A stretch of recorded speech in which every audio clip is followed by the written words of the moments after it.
हाय दोस्तों, welcome back to my channel. आज हम बात करेंगे एक इंटरेस्टिंग टॉपिक के बारे में जो है फ्यूचर मार्केट्स और उसके कुछ इंपॉर्टेंट कॉन्सेप्ट्स जैसे कि future contracts, convergence of future price to spot price, contango and backwardations. इन सब चीज़ों को भी हम समझेंगे। इससे पहले हमने समझा था कि डेरिवेटिव्स क्या होते हैं, कितने तरह के डेरिवेटिव्स होते हैं। उसके बाद हमने समझा कि टाइप्स ऑफ ट्रेडर्स, और फिर हमने डिटेल में फ्यूचर फॉरवर्ड ऑप्शंस और स्वैप्स को समझा था। आज हम बात करने वाले हैं mechanics of future market, convergence of future price to spot price, contango and backwardation के बारे में। तो हाँ, चलिए शुरू करते हैं। आज आपके सारे कंफ्यूजन्स दूर होने वाले हैं क्योंकि मुझे पता है कि इन छोटे छोटे टर्म्स में बहुत सारे कंफ्यूजन्स होते हैं। तो यस, फ्यूचर मार्केट्स के मैकेनिक्स के बारे में सबसे पहले समझते हैं।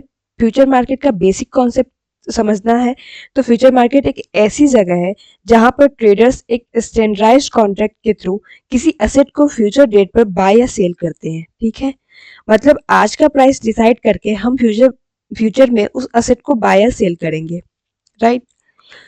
अब फ्यूचर मार्केट में दो तरह के ट्रेडर्स होते हैं। एक तो होता है हेजर्स, जो अपने रिस्क को मैनेज करने के लिए फ्यूचर कॉन्ट्रैक्ट्स का यूज करता है, और दूसरा होता है स्पेक्यूलेटर्स, जो फ्यूचर प्राइस मूवमेंट से प्रॉफिट कमाने के लिए फ्यूचर कॉन्ट्रैक्ट में इन्वेस्ट करते हैं। तो मार्केट में एक क्लियरिंग हाउस होता है जो ये इंश्योर करता है कि दोनों पार्टीज अपनी ऑब्लिगेशंस को पूरा करें, यानी कि जो फ्यूचर कॉन्ट्रैक्ट साइन किया गया है वो पूरा हो। इसमें कोई काउंटर पार्टी रिस्क नहीं होती है, इसलिए क्लियरिंग हाउस होता है। तो इसके स्पेसिफिकेशन की बात करते हैं तो हर फ्यूचर कॉन्ट्रैक्ट में कुछ इंपॉर्टेंट डिटेल्स होती है, लाइक अंडरलाइंग एसेट। ये वो एसेट होते हैं जो आप ट्रेड कर रहे हो, like crude oil, gold, wheat and stock index. इन सब चीजों में से कुछ भी हो सकता है। कॉन्ट्रैक्ट साइज, ये कॉन्ट्रैक्ट साइज क्या होता है? तो ये डिसाइड करता है कि एक कॉन्ट्रैक्ट में कितनी क्वांटिटी ऑफ एसेट इन्वॉल्व है, राइट। ये डिसाइड करता है कि एक एसेट में कितनी क्वांटिटी ऑफ एसेट इन्वॉल्व है। उसके बाद एक्सपायरी डेट, ये वो डेट होती है जो जब आपको फ्यूचर कॉन्ट्रैक्ट को सेटल करना पड़ता है। ठीक है, उसका टेक साइज, ये मिनिमम प्राइस मूवमेंट होता है जो एक कॉन्ट्रैक्ट में हो सकता है। ठीक है, उसके बाद सेटलमेंट मेथड में हम समझेंगे कि फ्यूचर कॉन्ट्रैक्ट या तो कास्ट सेटल्ड होते हैं, यानी एसेट डिलीवरी नहीं होता है, या फिजिकल डिलीवरी होती है, लाइक एसेट आपको फिजिकली डिलीवर होता है। तो सेटलमेंट मेथड दो तरह के होते हैं, एक तो कैश सेटल्ड होते हैं जिसमें फिजिकल डिलीवरी नहीं होती है, दूसरा फिजिकली सेटल्ड मतलब एक्चुअल फिजिकल डिलीवरी होती है, एक्चुअल एसेट की डिलीवरी होती है। उसके बाद price quotation the price at which the asset will be traded, वो प्राइस जिस पे एसेट अभी ट्रेड कर रहा होगा। ठीक है, तो ये हो गया। अब हम समझेंगे convergence of future price to spot price. ठीक है, तो बात करते हैं कन्वर्जेंस की। जब फ्यूचर कॉन्ट्रैक्ट एक्सपायरी के करीब पहुंचता है तब उसके प्राइस का स्पॉट प्राइस के साथ कन्वर्ज होना शुरू होता है। ठीक है, मतलब जब एक्सपायरी का टाइम पास होगा फ्यूचर प्राइस और स्पॉट प्राइस एक जैसे हो जाएंगे, क्योंकि एट एक्सपायरी दोनों प्राइस एक ही एसेट को बाय सेल करने का प्राइस होता है। एट फ्यूचर प्राइस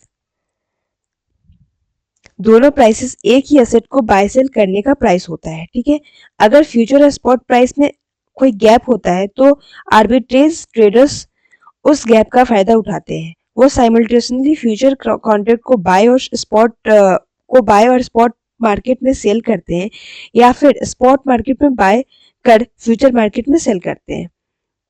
ये हो गया। तो ऐसे होता है कन्वर्जेंस। अब हम समझते हैं कॉन्टेंगो एंड बैकवर्डेशन को। अब क्योंकि कॉन्टेंगो तब होता है जब फ्यूचर प्राइस स्पॉट प्राइस से ज्यादा होता है। फ्यूचर प्राइस जब स्पॉट प्राइस से ज्यादा होता है, when future price is higher than the spot price, तब वो कॉन्टेंगो होता है। ये तब होता है जब मार्केट में ऐसे फैक्टर्स होते हैं जैसे कि स्टोरेज कॉस्ट या फिर इंटरेस्ट रेट जो फ्यूचर में हाई प्राइस को रिफ्लेक्ट करते हैं। जैसे अगर क्रूड ऑयल का स्पॉट प्राइस लो है ड्यू टू ओवर सप्लाई, तो फ्यूचर प्राइस हायर हो सकता है क्योंकि फ्यूचर पे उसको स्टोर करने का कॉस्ट ज्यादा लगता है। ओके, अब बैकवर्डेशन की बात करते हैं। ये लास्ट टॉपिक है आज की वीडियो की। तो बैकवर्डेशन तब होता है जब फ्यूचर प्राइस स्पॉट प्राइस से कम होता है।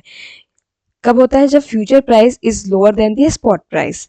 ये तब होता है जब सप्लाई, स्टोरेज या मार्केट स्ट्रेस होता है। जैसे अगर मार्केट में डिमांड ज़्यादा है और सप्लाई कम है तो स्पॉट प्राइस हायर हो सकता है और फ्यूचर प्राइस लोअर हो सकता है, क्योंकि ट्रेडर्स प्रीफर करते हैं कि अभी बाय कर ले, ना कि फ्यूचर में वेट करे। हो सकता है उस समय मिले ही ना। तो ये थी basic concepts future market, future contract, कॉन्टेंगो और बैकवर्डेशन के बारे में। फ्यूचर मार्केट एक ऐसा प्लेटफॉर्म है जहां पर ट्रेडर अपने रिस्क को मैनेज करते हैं और ये प्राइस मूवमेंट्स का फायदा उठाते हैं।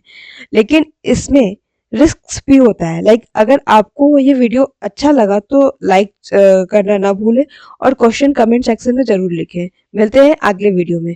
तब तक के लिए happy learning. Goodbye, take care.